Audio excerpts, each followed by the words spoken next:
di nuovo nel Vangelo di Matteo, capitolo 18, dal verso 15 al verso 35.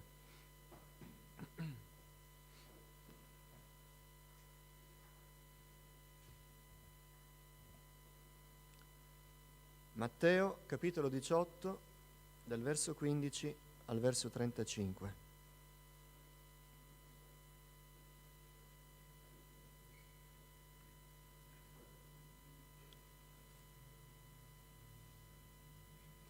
Per i nostri adolescenti l'hashtag di questa mattina è perdono, quindi segnatevelo e cercatelo nel messaggio. Se tuo fratello ha peccato contro di te, va e convincilo fra te e lui solo. Se ti ascolta avrai guadagnato tuo fratello, ma se non ti ascolta prendi con te ancora una o due persone, affinché ogni parola sia confermata per bocca di 2 o 3 testimoni. Se rifiuta di ascoltarli, dillo alla Chiesa, e se rifiuta di ascoltare anche la Chiesa, sia per te come il pagano e come il pubblicano. Io vi dico in verità che tutte le cose che legherete sulla terra saranno legate nel cielo, e tutte le cose che scioglierete sulla terra saranno sciolte nel cielo. E in verità vi dico anche, se 2 di voi sulla terra si accordano a domandare una cosa qualsiasi, quella sarà loro concessa dal Padre mio che è nei cieli, poiché dove 2 o 3 sono riuniti nel mio nome, lì sono io in mezzo a loro. Allora Pietro si avvicinò e gli disse: Signore, quante volte perdonerò mio fratello se pecca contro di me? Fino a 7 volte?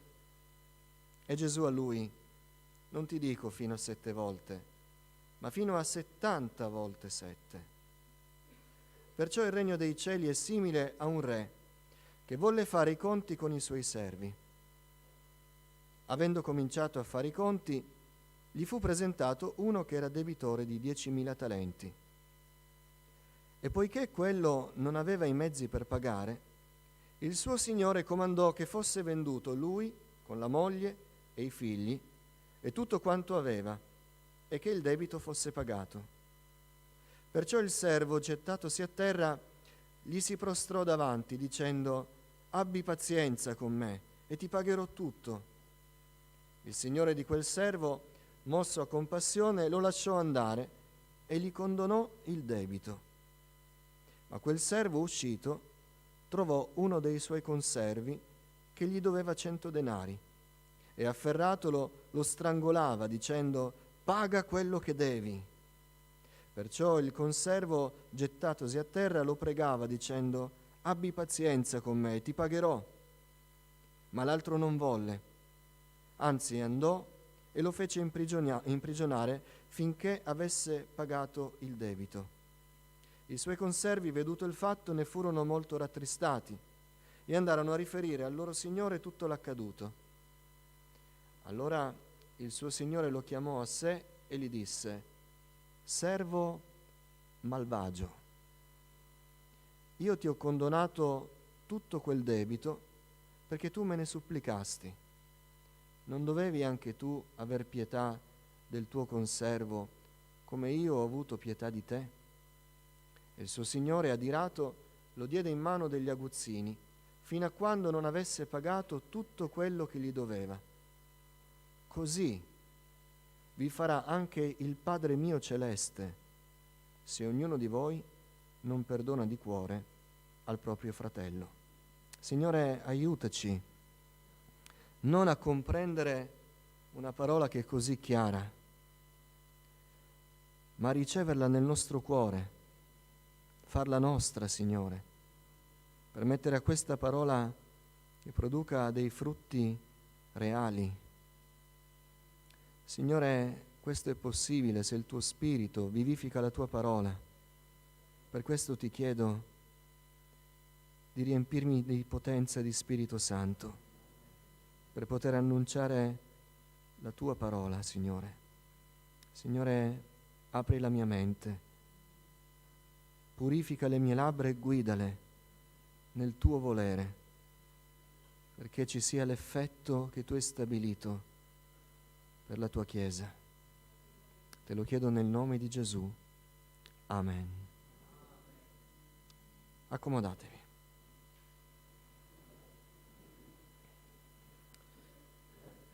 Non so se avete notato che il primo brano e il secondo sono parte della stessa storia. Quando Pietro dice, si avvicina, Signore, quante volte perdonerò mio fratello se pecca contro di me? Lo sta dicendo nel contesto, in reazione a quello che Gesù ha appena detto, in un brano di cui noi spesso citiamo soltanto quello che ci fa comodo. Dove 2 o 3 sono radunati, lì io sono in mezzo a loro. Oppure se 2 o 3 si accordano per chiedere una cosa, allora quella sarà fatta. Non è esattamente così il senso. Il senso è nel contesto, con tutti i versi che sono prima e la parabola che c'è dopo. E la chiave di lettura del vi sarà fatto quello che chiederete, o io sono in mezzo a voi, la chiave di lettura è il perdono. Cioè quel vincolo che permette a 2 fratelli che per qualche motivo si sono separati di riunirsi.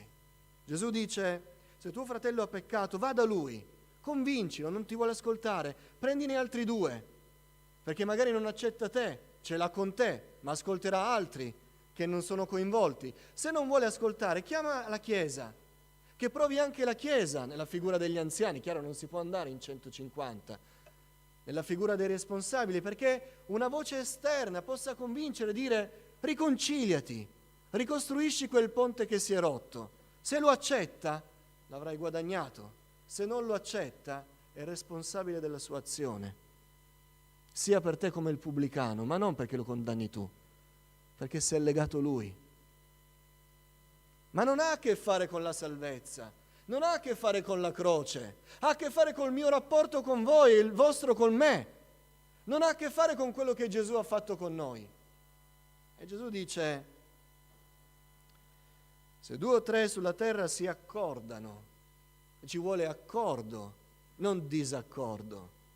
Se siete d'accordo, se siete insieme, se siete uniti, se siete riconciliati, vi potrete parlare, vi potrete aprire, vi potrete confidare l'uno con l'altro e dire l'uno all'altro ho questo peso, e l'altro dirà siamo uniti in questo, portiamolo al Signore e tutto quello che chiederete vi sarà concesso. E dove 2 o 3 sono riuniti nel mio nome, io sono lì. Ma dove 2 o 3 sono riuniti ma non uniti, io non ci sono lì. Vedete che ha tutto a che fare col perdono, ma noi stacchiamo i versi, no? Ho bisogno di una grazia, Signore, trovo uno che è d'accordo con me, facciamo la stessa preghiera, stesse parole, mettiamoci d'accordo, poi si litiga. No, perché tu non hai inteso col mio senso di questa richiesta e quindi non funziona così. L'insegnamento di Gesù è sul perdono, sull'unità, e i presenti l'avevano capito. Infatti Gesù dice, Matteo dice, allora Pietro, dopo aver udito queste parole, disse, Signore, ma quindi se ti chiedo una villa e Giacomo e Giovanni sono d'accordo, ce la dai? No. Pietro aveva capito il senso del discorso di Gesù ed è scritto, allora Pietro fece la grande domanda, ma Signore, ma fino a quante volte devo perdonare perché tutto questo si realizzi, perché tu sia in mezzo a noi, perché le preghiere siano esaudite, perché le persone siano salvate? Fino a 7 volte. E inizia la parabola. E la parabola parla di Gesù. E il Signore fece i conti con i suoi servi. Ogni tanto noi usiamo questa espressione, soprattutto quando siamo arrabbiati. Ti devo parlare, vieni che facciamo i conti.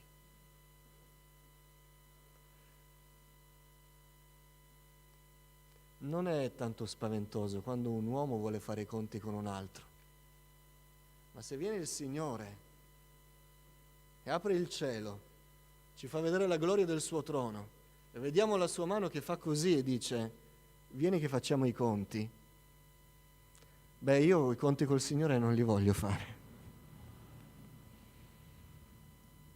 perché sicuramente sono mancante. E quando sono convinto, come era convinto Giobbe, di non essere mancante, il Signore alza il telo e dice: e questa roba ne vogliamo parlare? E Giobbe stesso, che si riteneva giusto, disse a Dio: io pensavo di conoscerti, sono mancante, mi sto zitto, parla tu. Il Signore venne a fare i conti con i suoi servi e gliene presentarono uno che aveva un debito di circa, qualcuno ha stimato, guardate, ogni volta che si legge un commentario su questa parabola le stime sono sempre diverse. Qualcuno l'ha fatto nel 700, qualcuno nell'800, qualcuno nel 2000, quindi cambia la valuta, cambiano i valori, ma per avere un'idea, non prendetela come oro colato perché magari ne troverete un'altra, ma un'idea: quest'uomo aveva circa un debito col suo signore, di cui era servo, quindi non era un imprenditore, era un servo, non poteva avere grandi ricchezze, aveva un debito con questo signore di circa 10 milioni di euro. E non so come ha fatto a raggiungere quel debito. Ovviamente non dobbiamo trovare il motivo di quella storia, è spirituale, è il nostro debito di peccato col Signore. Noi che non abbiamo autorità su noi stessi, noi che non siamo nessuno, abbiamo un debito davanti a Dio, tanto grande il debito del nostro peccato che non ci permette mai di andare al Signore a pretendere alcunché, perché appena andiamo davanti al nostro creditore, Lui ci ricorda che prima di chiedergli qualcosa dovremmo almeno restituirgli 10 milioni di euro. Un debito incalcolabile per la condizione di quell'uomo, un debito smisurato, oltre ogni limite, e anche il tentativo vano di quell'uomo di dire: abbi pazienza con me, vedrai che ti pago. Ma cosa vuoi pagare? Sei servo, non sei Signore, non hai nulla di tuo. Vuoi provare a ingannare il tuo Signore dicendo che ce la farai? Ma lo disse lo stesso quell'uomo. Ma Dio, rappresentato da questo Signore nella parabola, è misericordioso. C'è un Dio buono tra di noi, che non ci dice che abbiamo il debito per umiliarci, ma ci dice quanto è grande il nostro debito per farci sapere quanto è grande il suo amore. Questa mattina, se c'è qualcuno che sa che andando davanti al Signore scoprirà di avere un debito incalcolabile, supplichi il Signore e lo troverà misericordioso. La nostra falsa giustizia, quello che ci fa credere di essere creditori nei confronti degli altri, risulta ridicola quando Dio ci dice il debito che noi abbiamo nei Suoi confronti. Il debito del peccato è devastante, è lacerante, corrode le fondamenta della nostra vita, fino a quando noi, ingannati dalla nostra falsa giustizia, crolliamo in una morte eterna, in un giudizio inestinguibile.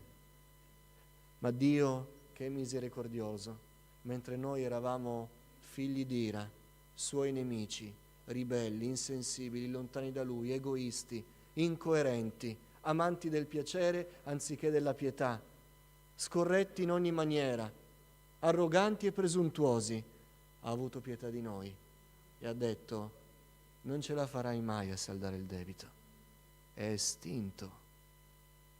Da questo momento in avanti non c'è più alcun debito. Chi è peccatore questa mattina in questo luogo?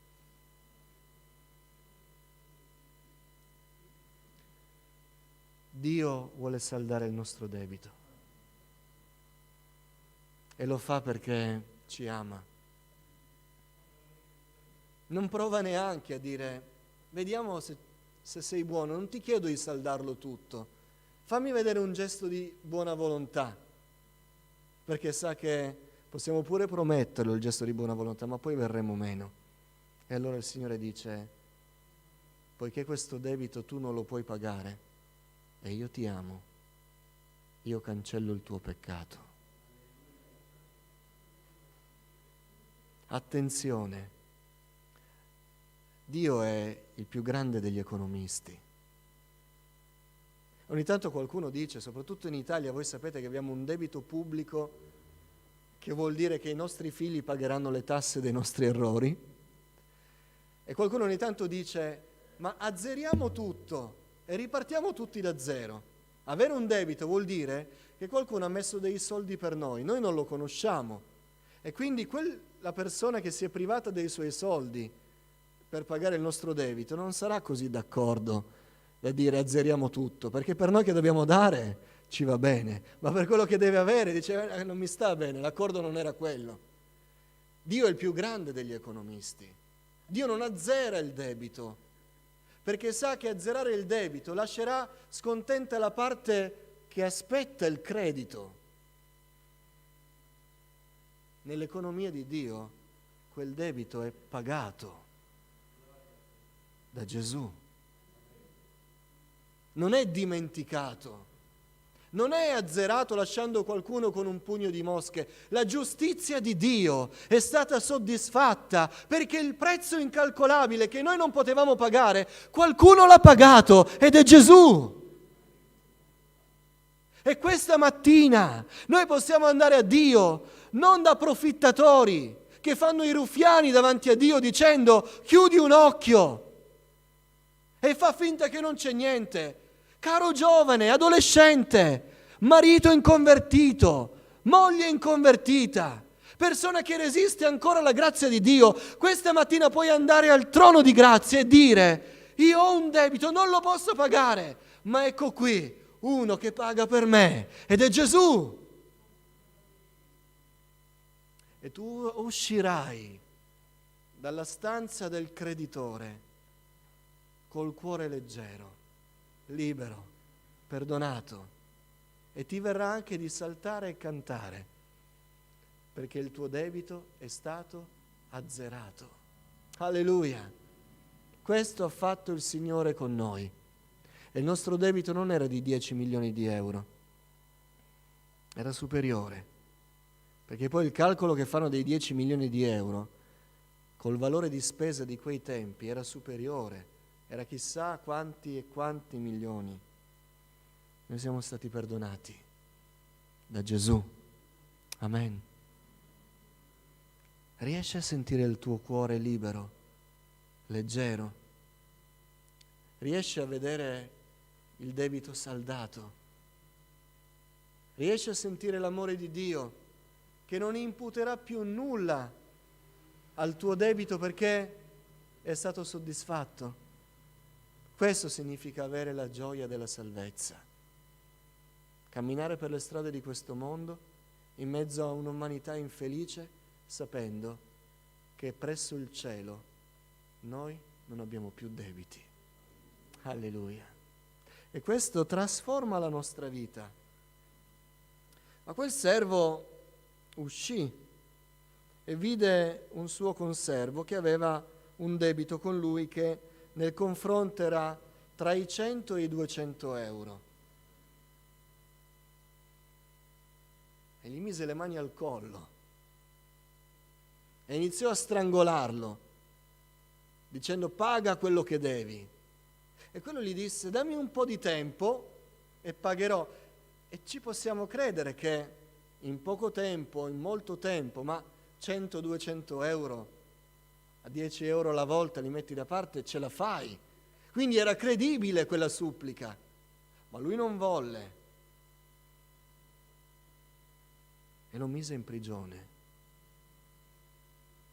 E qui veniamo all'ultima parte del messaggio. Perché il nostro cristianesimo, fratelli, deve essere reale e non cantato. Così reale che Gesù lo dice, vi ricordate, ne abbiamo già parlato quando abbiamo studiato il Padre Nostro. E noi non andremo in cielo, così dice Gesù. Poi voi potete girare le frasi, interpretarle come volete, dire la questione con Dio è diversa dalla questione con gli uomini. Voi potete fare quello che volete, ma io leggo chiaramente, lo leggo nell'italiano, lo leggo nell'inglese, lo leggo nel greco antico, lo leggo in tutte le lingue che voi volete, il significato è sempre quello. Gesù dice chiaramente, non una volta, ma molte volte nei Vangeli,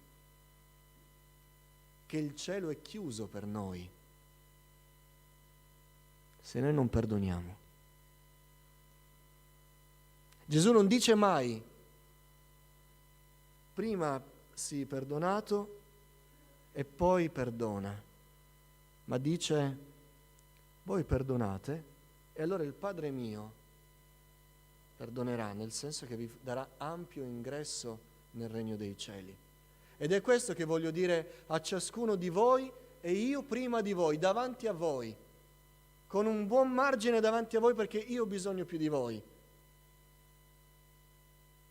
Dobbiamo perdonare. Realmente. E non a parole. E non cercando di allontanarci da ciò che ci procura il dolore, mette il dito nella nostra ferita e quando siamo così lontani che non sentiamo più il dolore, ci inganniamo che abbiamo cancellato tutto, che non è vero. Dobbiamo perdonare. Dello stesso perdono, della stessa natura di perdono che ha avuto Dio con noi. Molti pensano di essere grandi uomini, grandi donne, perché stanno con la testa alta, tutti d'un pezzo, guardano fisso negli occhi e se ce l'hanno con qualcuno resistono e dicono te le canto tutte. Non è grandezza in cielo questo, è piccolezza. Voi siate perfetti, come perfetto è il Padre vostro nei cieli.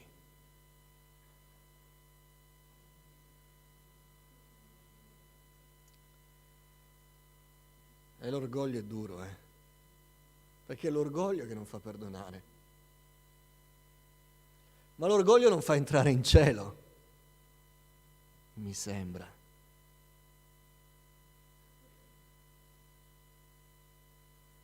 Smettiamola di andare nel mondo a dire che amiamo Gesù e nel nostro cuore odiamo i nostri fratelli. Smettiamola, per favore, per amore del Vangelo, per amore della testimonianza cristiana, per amore della luce di Cristo che deve splendere nel mondo. Smettiamola di andare nel mondo a dire che amiamo Gesù, smettiamola!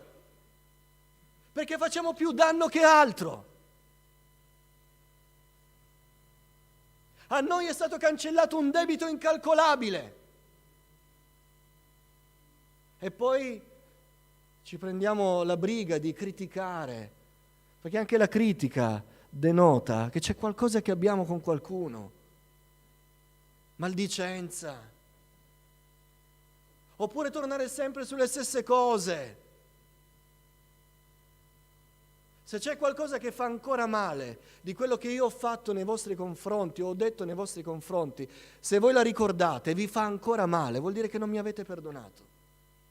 Io posso parlare anche degli errori dei miei fratelli che ho subito e ne posso parlare serenamente senza che mi facciano male, con amore, come se fosse un fatto che è scivolato via, deve essere così, perché ho perdonato. Ma quando ritornano non posso più avere lo stesso rapporto che avevo prima con voi, quando non vi posso più parlare, quando non mi potete più avvicinare, questo non è perdono, questo non è niente, questo è strangolare il nostro fratello. Per favore allora non venite a chiedere fratelli accordiamoci, mettiamoci insieme perché dove 2 o 3 sono insieme lì c'è Gesù, mettiamoci d'accordo e chiediamo al Signore, perché dove 2 o 3 si accordano il Signore risponde. Smettiamola di fare così. Perché poi, vi ricordate, è stato accennato anche venerdì nel messaggio, e molte preghiere sono inesaudite. Ma io amo Gesù. Ora non posso essere perfetto con tutti, non posso andare d'accordo con tutti. E non posso amare tutti nello stesso modo. Perché no? Perché no? Gesù arrivò a dire amate, non odiate, amate i vostri nemici. Perché io non posso amare tutti i miei fratelli nello stesso modo? Perché non posso? Se Gesù mi chiede di amare i miei nemici, perché io non posso amare i miei fratelli? In una misura maggiore, perché non posso? Non lo trovo nel Vangelo questo ragionamento.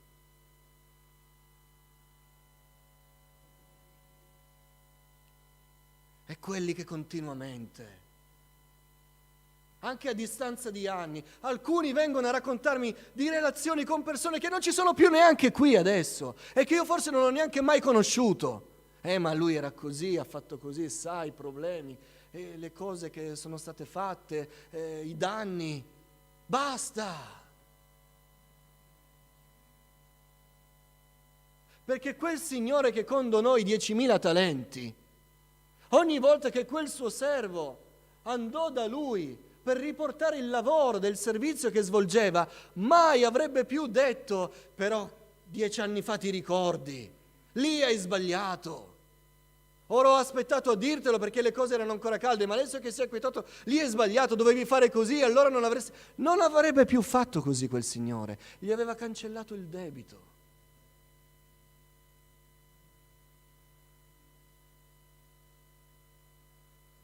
Alcuni parenti non si parlano,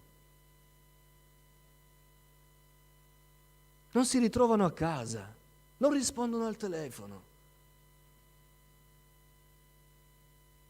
Ma stiamo scherzando? Stiamo scherzando? Gesù ha perdonato il mio peccato, io dovevo andare all'inferno. Questa era la gravità del mio peccato. Te la faccio pagare.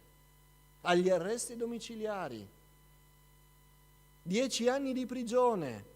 Le pene più grandi. La mia pena era tanto grave che mi destinava alle pene eterne all'inferno.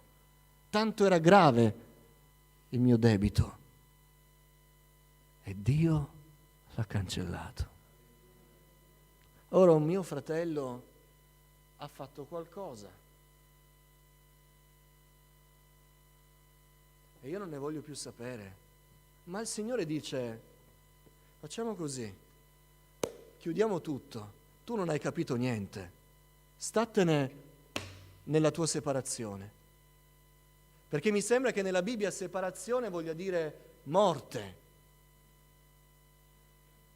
E colui che accetta il Signore entra nella vita e non nella morte. Ma se io scelgo la morte, se io scelgo la separazione dai miei fratelli, Dio dice: hai scelto la separazione quando io ti ho aperto la strada della vita?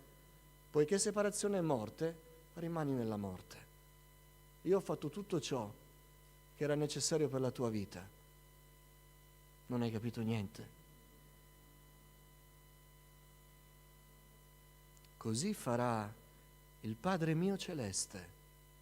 Così come, fratello, mi è sfuggito, rileggi la parabola. Così farà Dio se ognuno di voi non perdona di cuore. No, io perdono solo se vengono. Se striscia i miei piedi, confessa il suo peccato, io perdono. Quello è un altro fatto. Gli effetti del perdono in chi ha sbagliato si possono godere solo se uno chiede perdono. Ma qui stiamo parlando di un'altra cosa. Di cosa c'è nel cuore. In ogni momento in cui un mio fratello verrà a chiedermi perdono, se io ho perdonato, lui riceverà il mio perdono, sempre, perché dentro di me non c'è niente. E Gesù dice: se ognuno di voi non perdona di cuore al proprio fratello.